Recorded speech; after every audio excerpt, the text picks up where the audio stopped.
बात करो। भारत माता की जय। भारत माता की जय। भारत माता की जय। भारत माता की। हम लोग विगत 18 अगस्त से हम लोग हड़ताल पे, अनिश्चितकालीन हड़ताल पे हड़ताल में आना भी हमारी एक मजबूरी थी, क्योंकि हमने इसके पहले भी सरकार को 170 बार निवेदन, आवेदन और ज्ञापन दिया था, जिसके बाद सरकार ने कोई हमारे लिए सकारात्मक पहल नहीं की, तो हमें मजबूरी में आकर ये हड़ताल का रास्ता अपनाना पड़ा।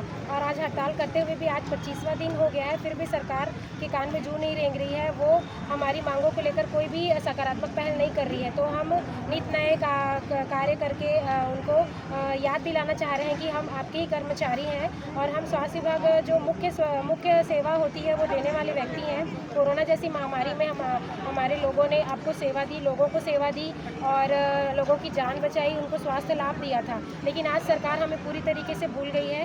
हम माताजी बनवेश्वरी माता जी के चरणों में चुनरी अर्पित करके आज सरकार जी को की सद्बुद्धि के लिए आज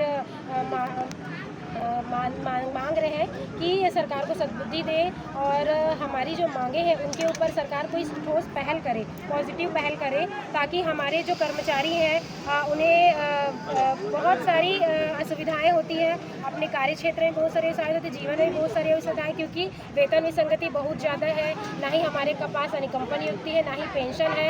तो हमारे साथी कोरोना काल में भी दिवंगत हुए थे, अभी भी लगातार किसी कारणवश दिवंगत होते जा रहे हैं। उसके बाद उनके परिवार को कोई भी सहारा नहीं है, ना ही पैसे के रूप में कोई सहारा है, ना ही उनको अनुकंपा नियुक्ति दी जाती। तो सरकार से हमारी अपील है, माता रानी से भी हमारी हाथ जोड़ के विनती है कि वो हमारी मांगों के